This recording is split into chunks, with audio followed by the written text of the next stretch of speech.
제가 삼형제 중에 막내예요. 위에 형이 2명 있습니다. 그러다 보니까 어려서부터 제가 정말로 많이 경험했던 것은 부모님이 저에게 잔소리를 하잖아요. 그러면은 물려서 형이 큰 형님이 저에게 잔소리를 하고 저희 작은 형님이 저에게 잔소리를 해요. 그러니까 어려서부터 훈계 듣는 것을 정말로 많이 경험하면서 자랐습니다. 근데 정말로 많이 경험하면서 자랐으면 이제 훈계가 익숙해질 만도 한데 지금도 훈계를 듣는 것은 너무나 어렵습니다. 마음이 불편해요.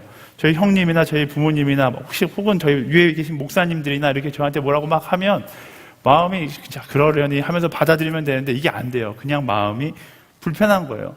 근데 제가 대학부를 담당하면서 한 가지 깨달은 것이 있는데 훈계를 듣는 것은 마음이 너무나 불편하지만 훈계를 하는 것은 너무나 쉽다라는 사실을 알았어요.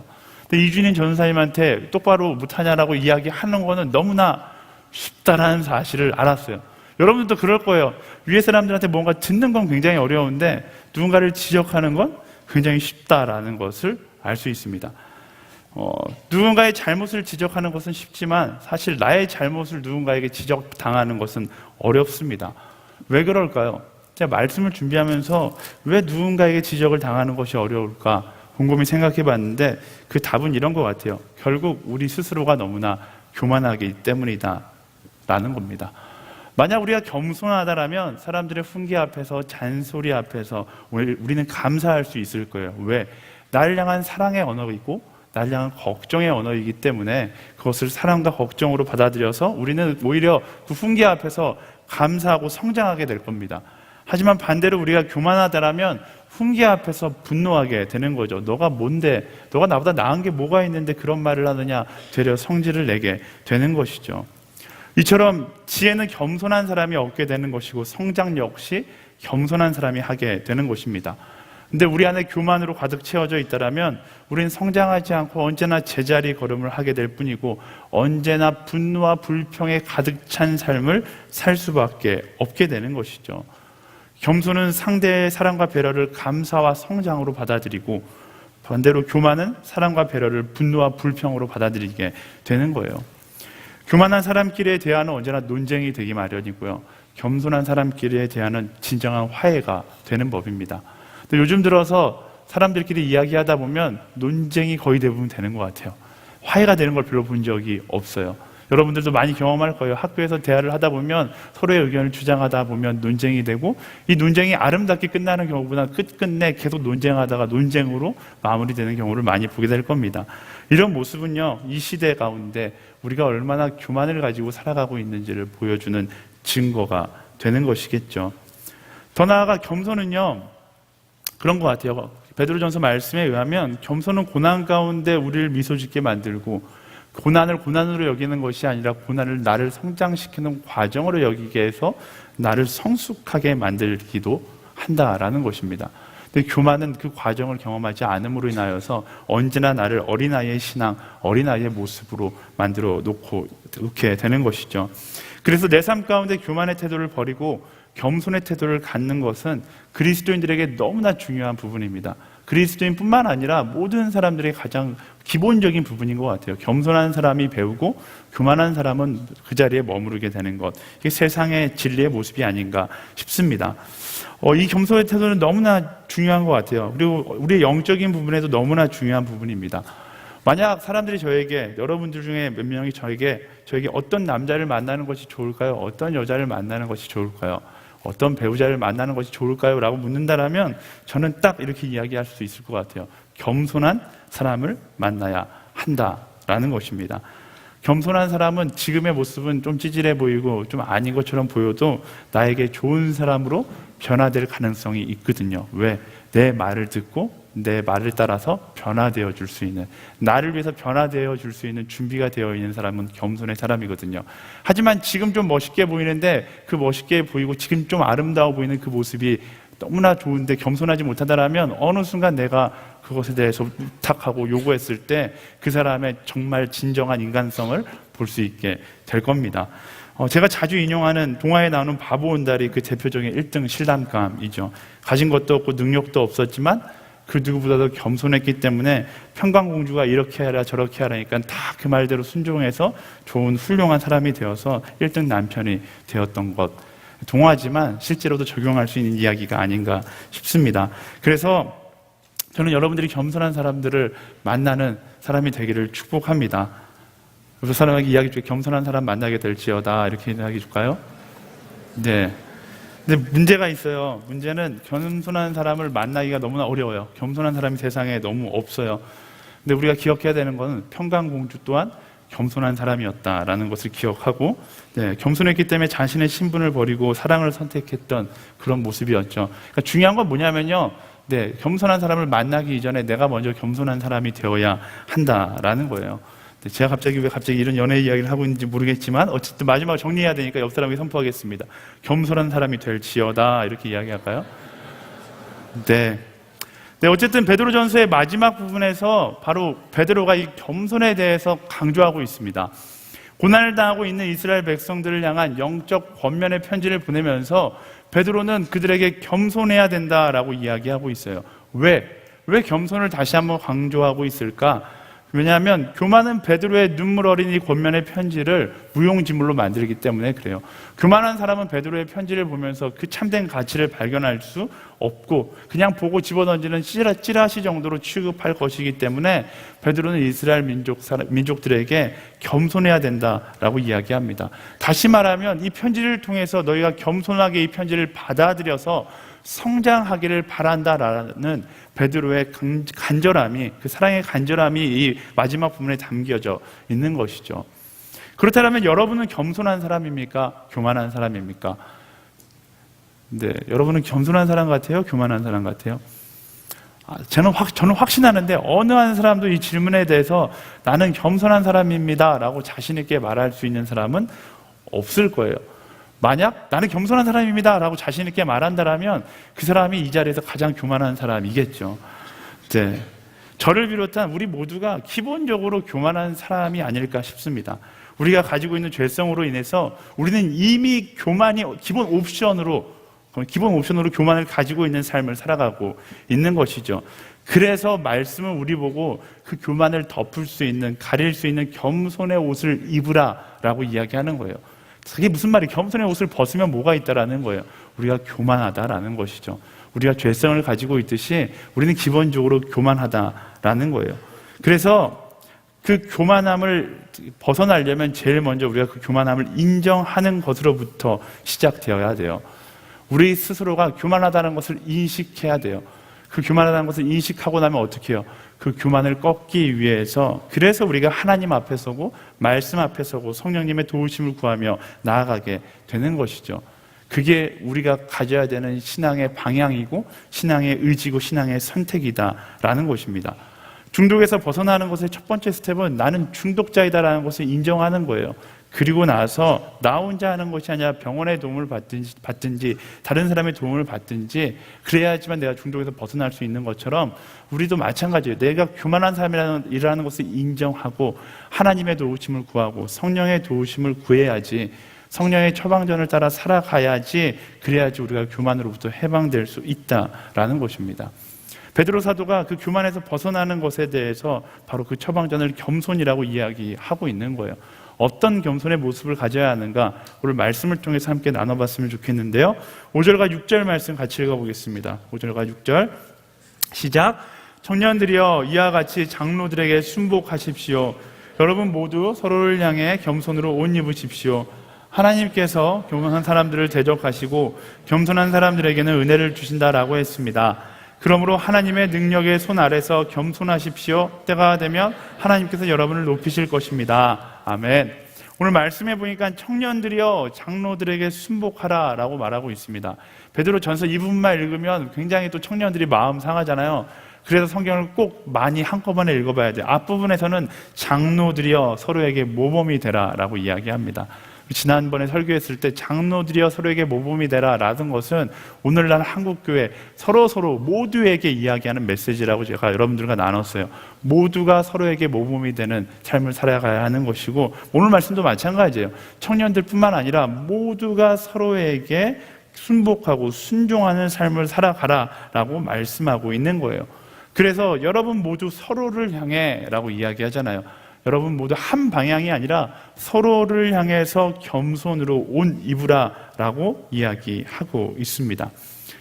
서로를 향해서 겸손으로 옷 입어라. 우리가 순종하기 위해서는 서로를 향해서 겸손으로 옷을 입어야 한다라는 거예요. 아까 전에 이야기했듯이 베드로 사도가 심리학이나 상담학을 전공하지는 않았지만 그의 영성으로 아주 정확하게 알고 있는 거예요. 인간은 누구나 다 교만하다. 그래서 우리가 겸손으로 옷 입지 않고서는 순종할 수 없다라고 이야기하고 있는 것이죠. 그것이 하나님께서 우리에게 기대하고 계시는 우리의 태도고 우리의 의지입니다. 우리가 겸손으로 옷 입는 거예요. 이어지는 말씀이 하나님은 아주 단호하게 말씀하시는데요. 하나님은 교만한 사람들을 대적하시고 겸손한 사람들에게는 은혜를 주신다라고 이야기합니다. 성경 말씀에 이런 말씀이 등장하면 마음이 좀 어려운 사람들이 있어요. 사랑의 하나님으로 생각하는 사람들, 사랑의 하나님인데 왜 교만한 사람들은 사랑하지 않고 대적하시는가? 네, 이런 하나님의 아이러니를 이 말씀 안에서 우리는 풀어볼 수 있습니다. 하나님께서 아무리 우리를 사랑해 주셔도 하나님은 우리를 동일하게 사랑해 주세요. 하지만 하나님께서 아무리 우리를 사랑해 주셔도 우리가 교만한 모습으로 있다라면 우리는 하나님의 사랑을 받아들일 수 없게 되는 것이죠. 하지만 반대로 우리가 순종과 겸손의 옷을 입고 있다라면 그 하나님의 사랑을 이해할 수 있게 되는 거예요. 겸손은요, 하나님의 사랑을 이해하게 만들지만 교만은 하나님의 사랑을 오해하게 만드는 것이다라는 사실을 우리는 기억해야 하는 것입니다. 부모님의 매가 그런 거잖아요. 부모님의 매 앞에서 겸손하게 나의 죄를 인정하면 그 매가 사랑의 매예요. 부모님한테 맞으면, 여러분은 맞으면서 자란 세대가 아니지만 저는 맞으면서 자란 세대거든요. 부모님한테 맞으면서 이 부모가 나를 사랑하지 않는다라고 생각하지 않아요. 왜? 나의 잘못이 있기 때문에 이건 어떻게 보면 나를 올바른 길로 인도하려는 사랑의 매다라고 생각하고서 맞지만은 내가 죄를 지었다, 내가 잘못을 저지르지 않았다라고 생각하면 나를 죽이려고 하는 부모밖에 보이지 않게 되는 것이죠. 감옥에 가는 것도 마찬가지예요. 내가 죄인이고 잘못을 했다는 것을 인정하면 감옥에서 지내는 그 시간이 어떻게 보면 내가 회심할 수 있는 기회의 시간으로 여겨지게 되는 거고요. 그게 아니라 내가 죄를 짓지 않았다라고 생각하게 되면 그런 교만한 모습으로 감옥에 가게 되면 그 시간이 그냥 억울한 시간이 되는 것이죠. 하나님의 사랑이 똑같이 우리에게 주어지지만 교만한 사람은 그 사랑을 사랑으로 받아들이지 않고 겸손한 사람은 그 사랑을 사랑으로 받아들이게 된다라는 것이죠. 하나님 은혜가 똑같이 찾아오지만 어떤 사람은 그 은혜를 걷어내버리고 어떤 사람은 그 은혜를 받아들인다라는 것입니다. 우리가 그 사랑 앞에서, 하나님의 그 사랑 앞에서 그 사랑을 온전히 받아들이기 위해서 우리에게 주어져야 되는 것, 우리가 첫 번째 가져야 되는 기본 자세는 바로 겸손이다라는 것입니다. 그래서 말씀 가운데 계속 반복해서 이야기하고 있어요. 하나님의 능력의 손 안에서 겸손하라. 그렇지 않으면 우리는 하나님을 오해하고 하나님의 사랑의 메시지를 볼 수 없게 된다라는 것이죠. 그 메시지를 볼 수 없고 그 사랑을 오해하게 되니까 오히려 그 사랑을 회방하고 하나님의 말씀을 떠나 살게 되는 것이죠. 이런 길을 걸었던 많은 사람들이 이렇게 이야기해요. 하나님은 나에게 침묵했습니다. 하나님은 다른 사람에게 응답하셨을지 모르겠지만 나에겐 침묵했습니다. 물론 그렇게 말할 수 있지만 저는 그게 하나님의 잘못이라고 생각하지 않아요. 하나님은 우리를 버린 적이 한 번도 없으시고 우리에게 침묵하신 적도 단 한 번도 없었어요. 다만 우리의 교만이 하나님을 버린 것이고 우리의 교만이 하나님께서 침묵하신 것처럼 여기게 만든 것이죠. 예수님께서 이 땅에 메시아로 오시지 않았던 적이 단 한순간도 없었어요. 이 땅에 오셔서 그분은 항상 메시아 역할을 감당했지만 그분을 교만의 눈으로 바라봤던 사람들은 그를 메시아로 보지 않았던 것이고 겸손의 눈으로 바라봤던 사람은 그를 메시아로 바라보았던 것이죠. 하나님의 잘못이 아니라 우리의 교만의 잘못이다라는 사실을 우리는 기억해야 하는 것입니다. 그래서 베드로 사도가 그토록 강조하는 거예요. 그토록 겸손해야 된다. 우리의 교만이 하나님의 계획을 회방하지 않도록 겸손 또 겸손, 그 겸손의 결단과 태도를 가져야 한다라고 이야기합니다. 겸손을 옷 입으라라고 이야기하는 것은 능동으로 우리에게 명령하는 거잖아요. 다시 말하면 우리의 의지가 필요하다라는 거예요. 그냥 겸손이 내게 주어지는 것이 아니라 나의 의지를 가지고 그 겸손을 선택할 수 있어야 한다라는 것이죠. 물론 그 의지를 갖고 내가 선택할 때 성령께서 그 의지를 도우시긴 하겠지만 중요한 건 나의 의지가 항상 이야기하는 최선의 노력이 있어야 한다라는 것입니다. 그렇다면 그 의지는 무엇을 의미할까? 그 의지는 어떤 방향을 이야기하는가? 우리는 어떤 겸손의 태도를 가지기 위해서 노력해야 하는가? 이럴 때 우리가 떠올릴 수 있는 한 사람, 그게 바로 예수님이신데요. 예수님께서 어떤 겸손의 모습을 가지셨는가? 요한복음 13장 3절에서 5절까지 말씀 함께 읽어보겠습니다. 시작. 예수께서는 아버지께서 모든 것을 자기 손에 주셨으며 하나님께로부터 왔다가 하나님께로 돌아갈 것을 아시고는 식탁에서 일어나 겉옷을 벗고 허리에 수건을 두르셨습니다.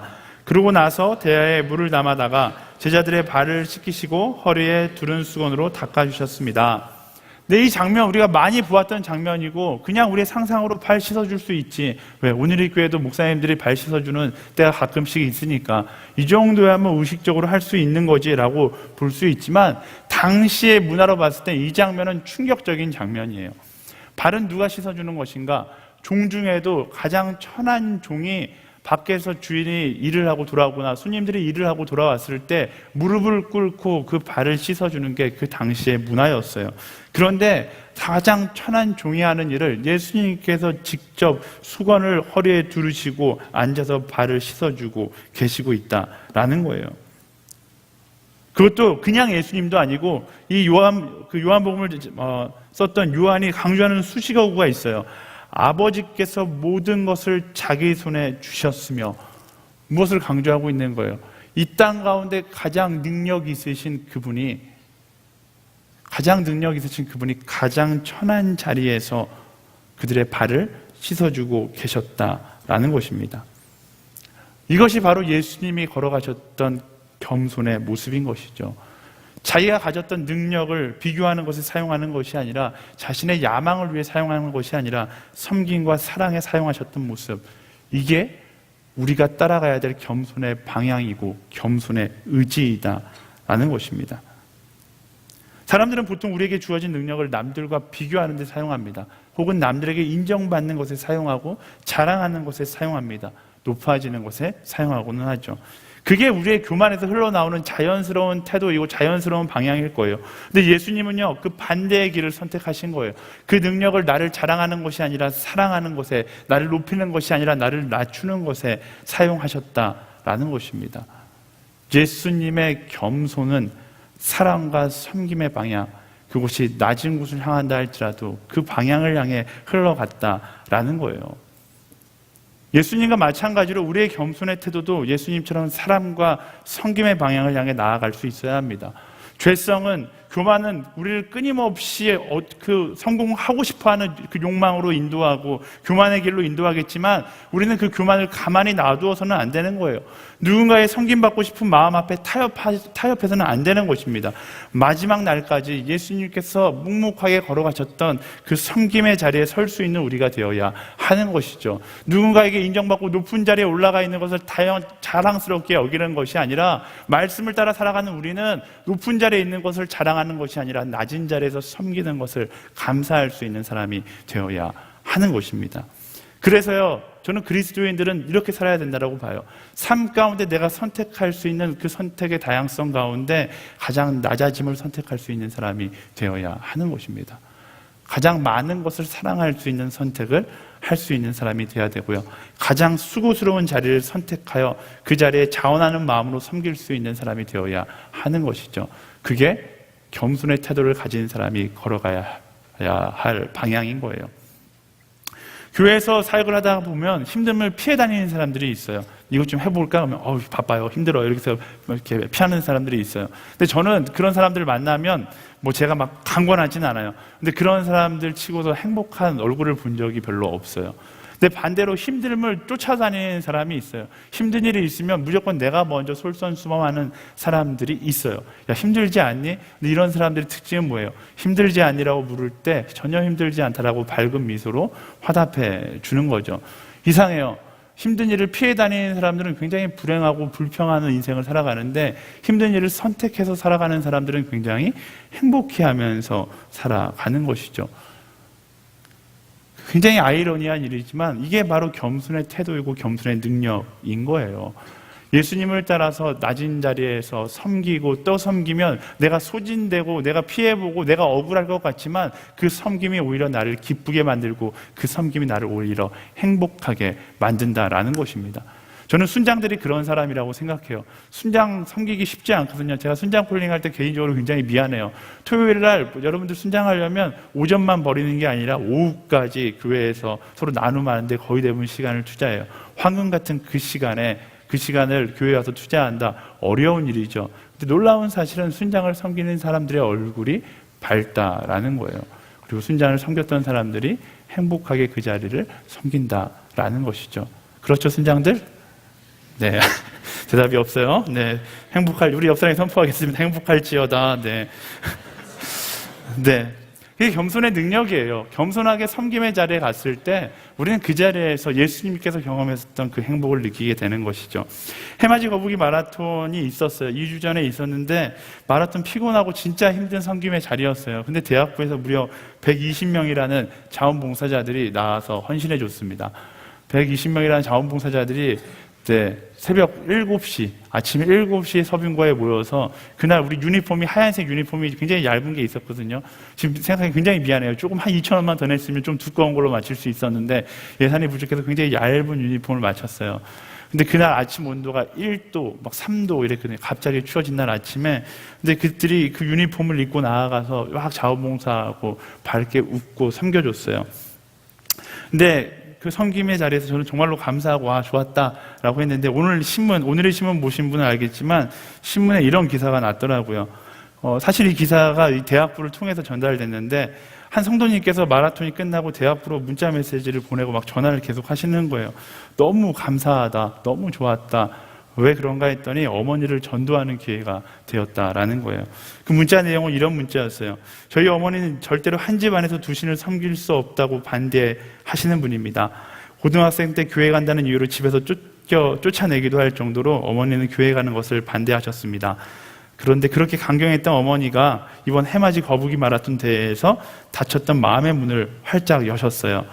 지금껏 수없이 기도하고 전도해도 끄떡없던 어머니가 거북이 탈을 쓴 자매와 웃으면서 하이파이브를 하고, 우리 김지연과, 우리 허브대학부 한 3명 정도가 거북이 탈을 쓰고 봉사했는데, 누구였는지 모르겠어요. 어쨌든 하이파이브를 하고, 밝게 웃으며 스티커를 붙여주는 성도들의 모습, 밝게 웃으며 안내하는 그 대학생들의 모습을 보고서 큰 감동을 받으신 거예요.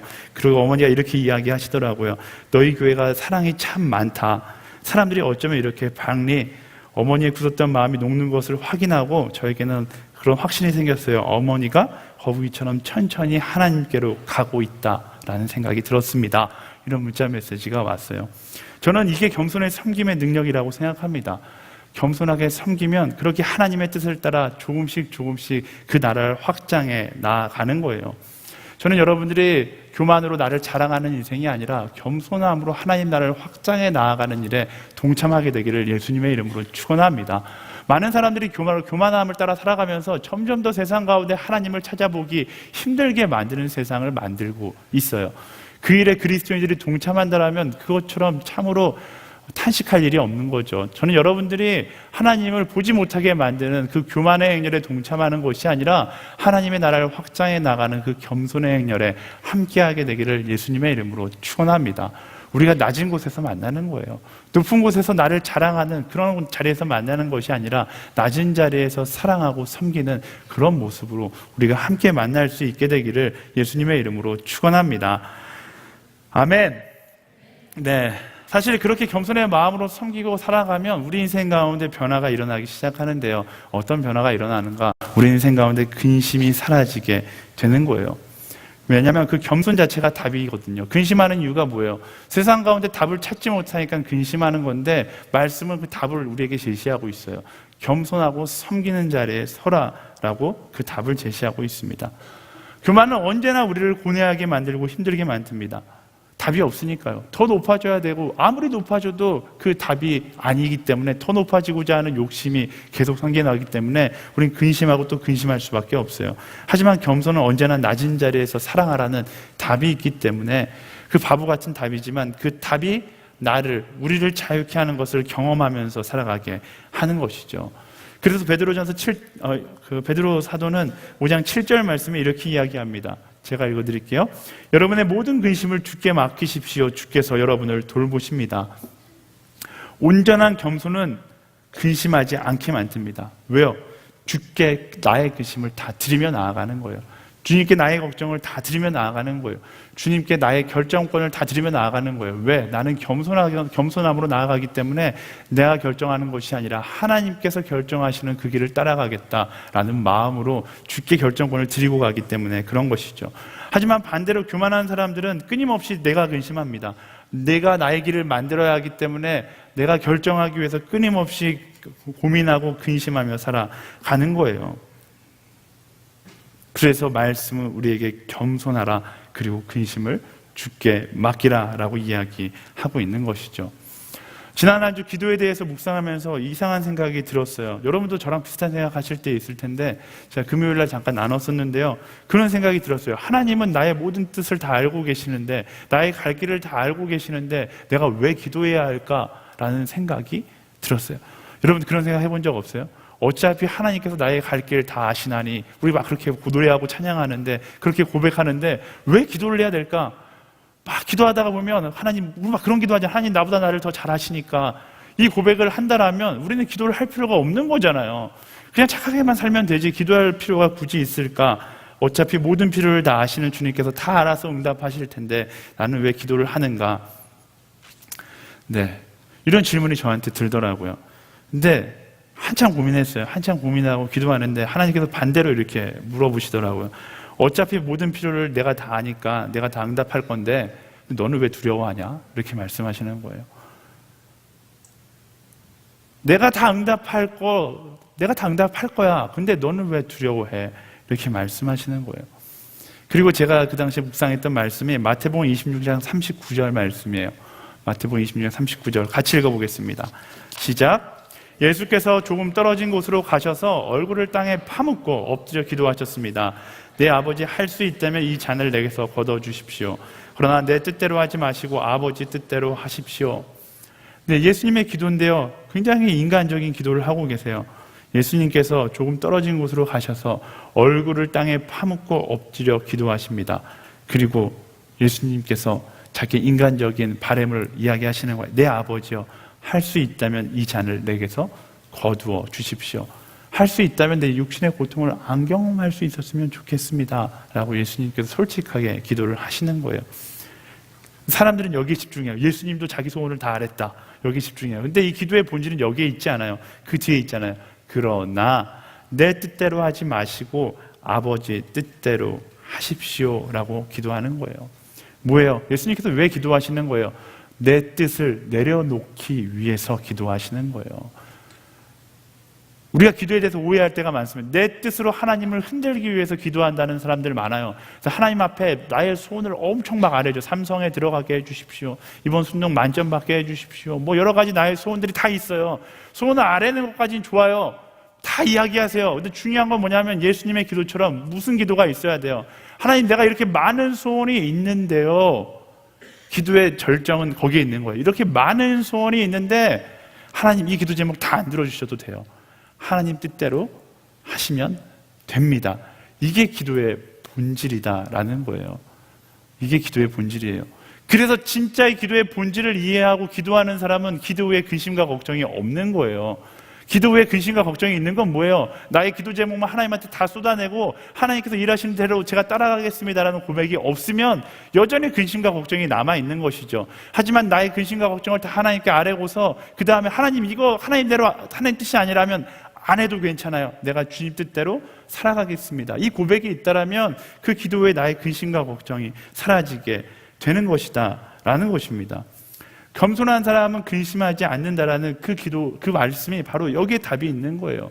겸손하기 때문에 나의 욕심을 주장하는 것이 아니라 하나님의 뜻을 따라가겠다라고 순종의 마음을 갖기 때문에 우리는 근심하지 않게 된다라는 거예요. 근심이 없다라는 건 내 기도 제목이 다 들어져서 근심이 사라진 것이 아니라 하나님 뜻대로 하나님께서 가장 합당하기로 나를 인도하실 거라는 믿음이 내게 있기 때문에 근심하지 않게 된다라는 것입니다. 근심을 주께 맡긴다라는 것은 결국 나의 길을 주님께 맡기겠다라는 거예요. 그리고 주가 인도하시는 그 길에 때로는 고난이 있다 할지라도, 슬픔이 있다 할지라도 나는 겸손히 주를 따르겠습니다. 그것을 근심으로 여기지 않고 하나님의 뜻으로 믿고 그 길을 따라 걸어가겠습니다 라는 그 결단의 고백이 있는 겸손한 사람은 근심하지 않게 된다라는 거예요. 저는 저와 여러분이 삶 가운데 근심하지 않는 삶을 살아가게 되기를 예수님의 이름으로 축원합니다. 내비게이션을 따라가면서 근심하면 안 돼요. 여러분들 그런 실수 많이 해봤을 거예요. 내비게이션을 따라가는데 이 길이 아닌 것 같아 라는 생각이 들면서 근심하기 시작해서 나의 길을 따라가기 시작하면 그 내비게이션과 나의 생각이 달라지면서 그때부터 꼬이기 시작해요. 내비게이션은 나보고 중얼중얼 대는데 나의 머릿속은 계속 복잡해지고 이 길이 아닌가 봐 긴장은 되고 두려움이 막 생겨나는 거죠. 어쩌면 그게 말씀 앞에서 우리의 인생과 같은 거예요. 말씀을 따라가고 있는데 나의 생각이 너무나 크게 느껴지니까 견눈질하는 거예요. 그러고서 말씀은 이야기하고 나의 생각은 이쪽으로 가니까 혼란 가운데 두려움이 막 찾아오기 시작하는 것이죠. 그러다 보니까 세상 사람들은 아예 말씀을 쳐다보지 않고 가니까 그나마 우리보다 덜 두려워하는데 우리 양쪽 가운데 막 방황하니까 너무나 두려운 인생을 살아가는 것이죠.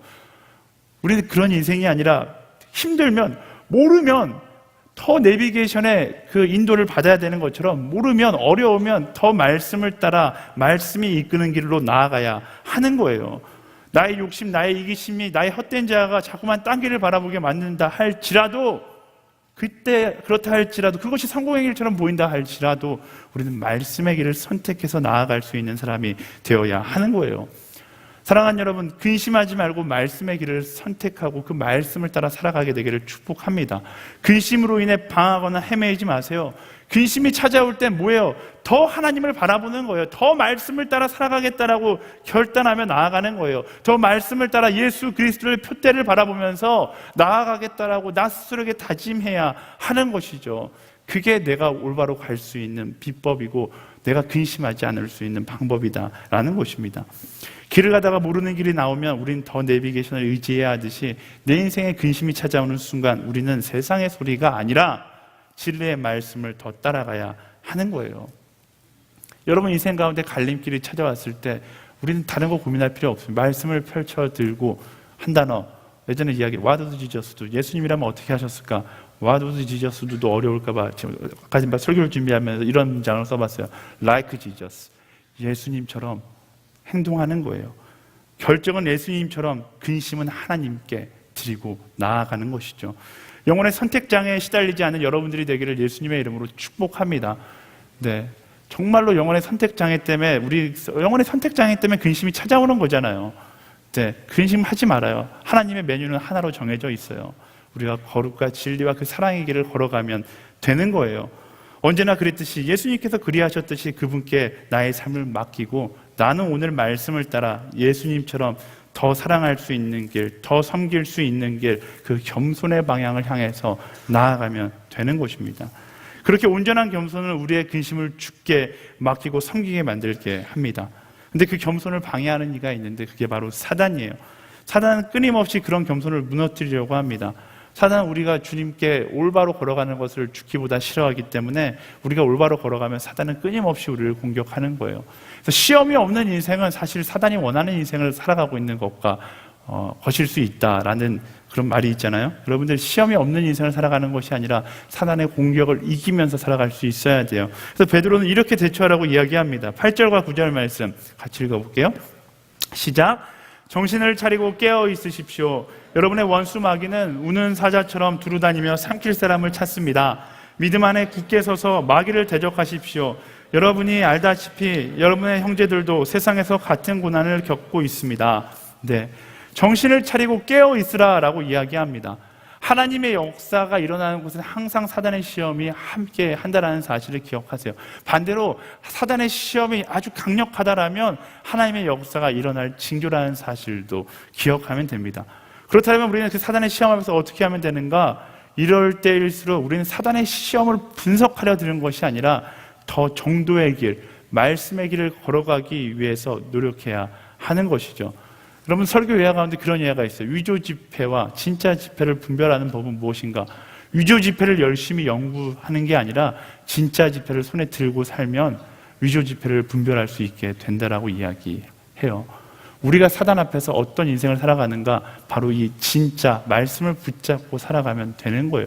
사단의 시험이 찾아오면 찾아올수록 우리는 자꾸만 사단의 시험을 분석하려고 들어요. 이 시험을 어떻게 이길 수 있을까?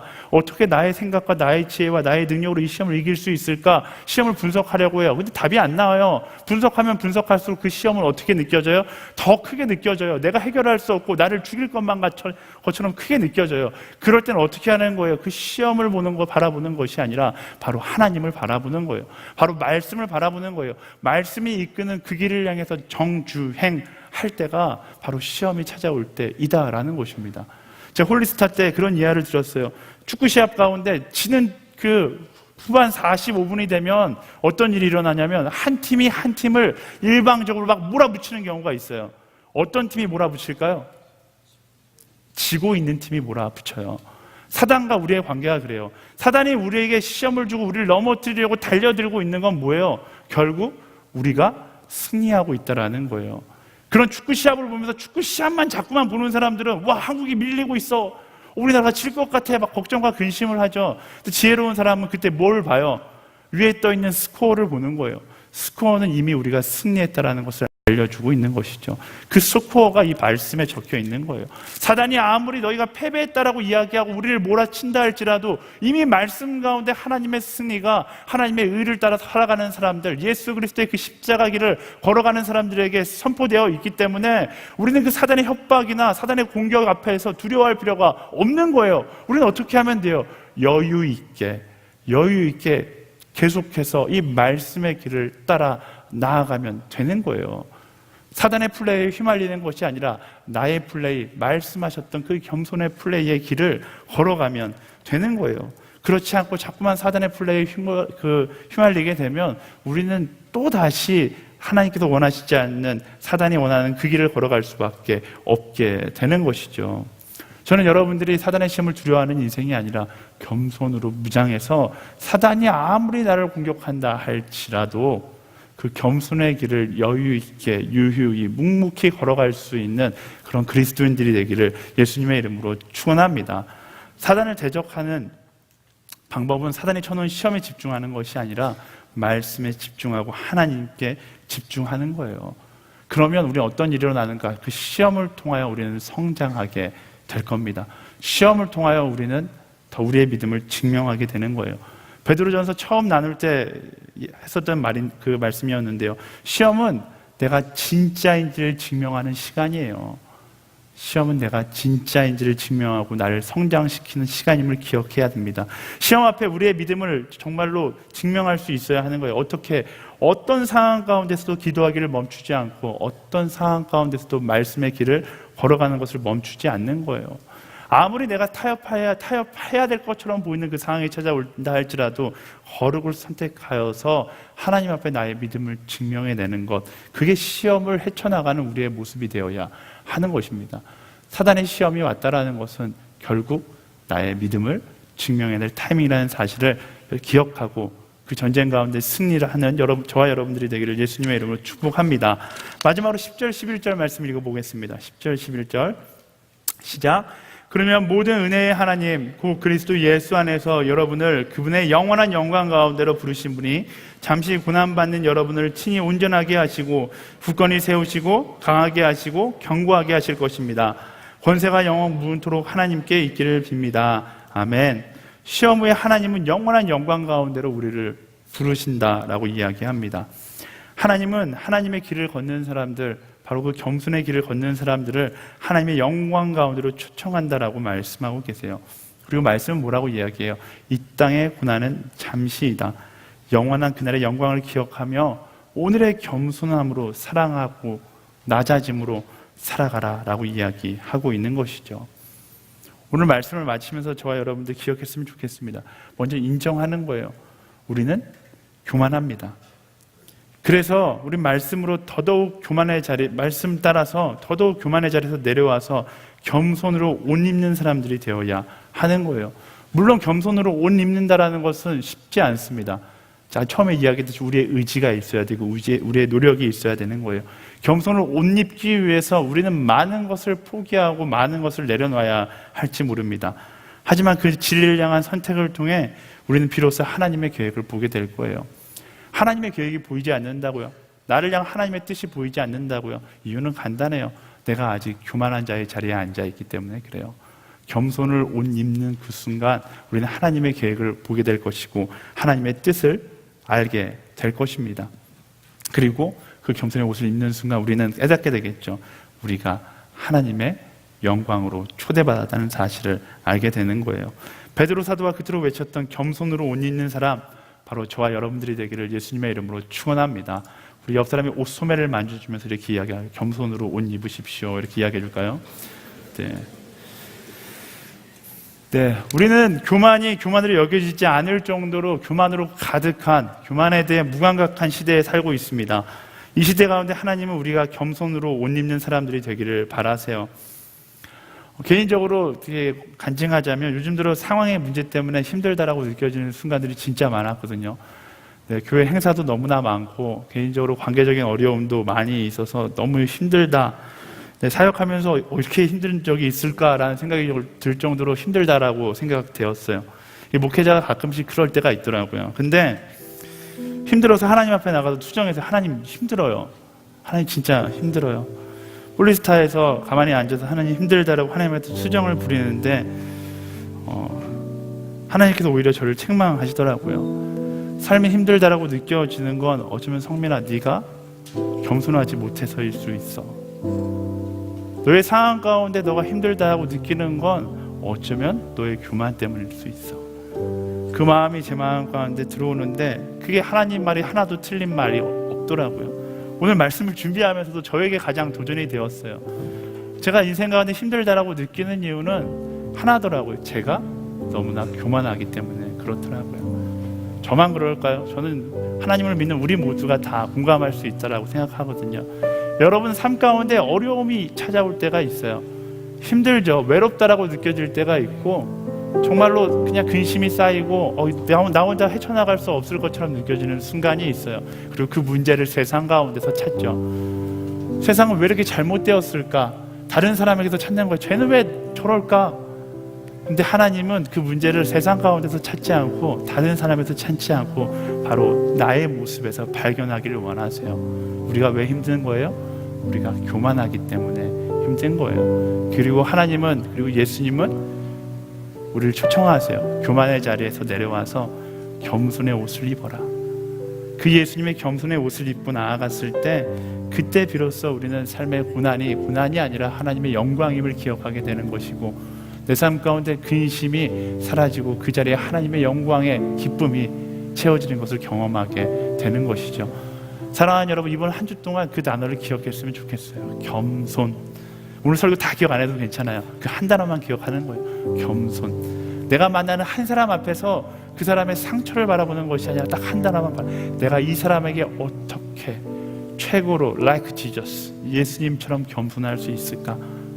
이 사람에게 무언가를 요구하는 게 아니라 그 상대를 바라보면서 그런 마음을 품는 거예요. 예수님처럼 내가 어떻게 이 사람의 발을 씻어줄 수 있을까?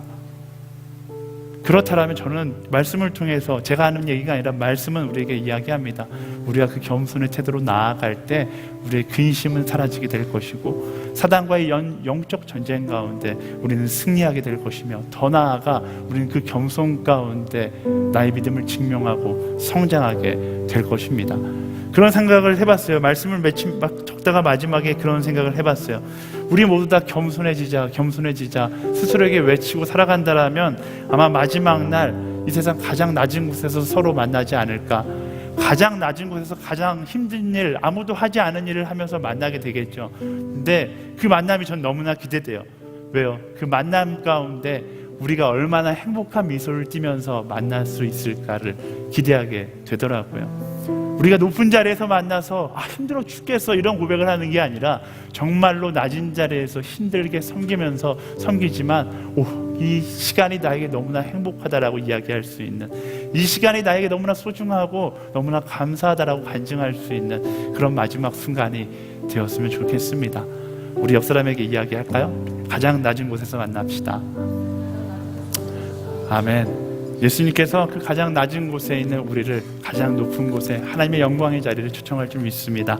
그 하나님을 바라보며 우리 함께 찬양하며 나아갈 텐데요, 지금 이 시간이 어렵다라고 해서 상황을 묵상하는 것이 아니라 이 시간을 통해 나를 가장 아름답게 만드실, 가장 성장하게 만드실 그 하나님을 기대하며 우리 함께 찬양을 고백하며 나아가도록 하겠습니다.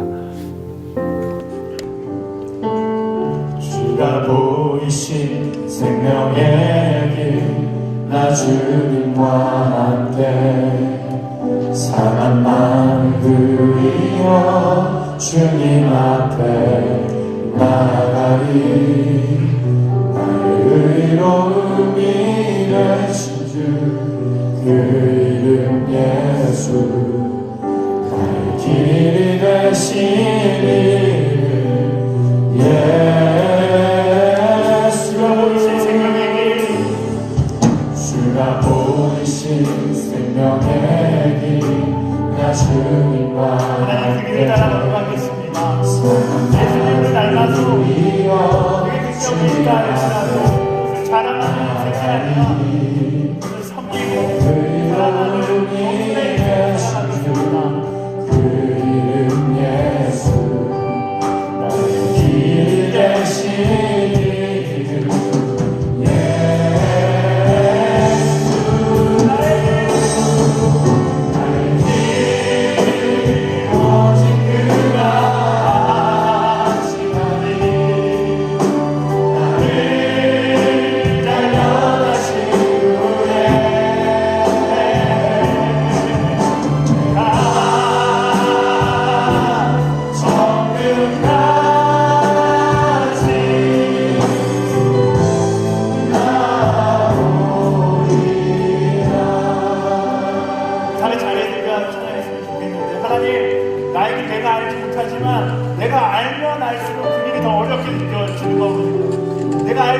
하나님이 아시기에 그 하나님께 나의 인생을 맡기며 나아가겠습니다. 그 하나님께 나의 일주일을 맡기며, 나의 순간을 맡기며, 나의 위기를 맡기고, 나의 모든 것을 맡기며 나아갑니다. 그때 나는 참된 평안을 경험하게 될 것입니다.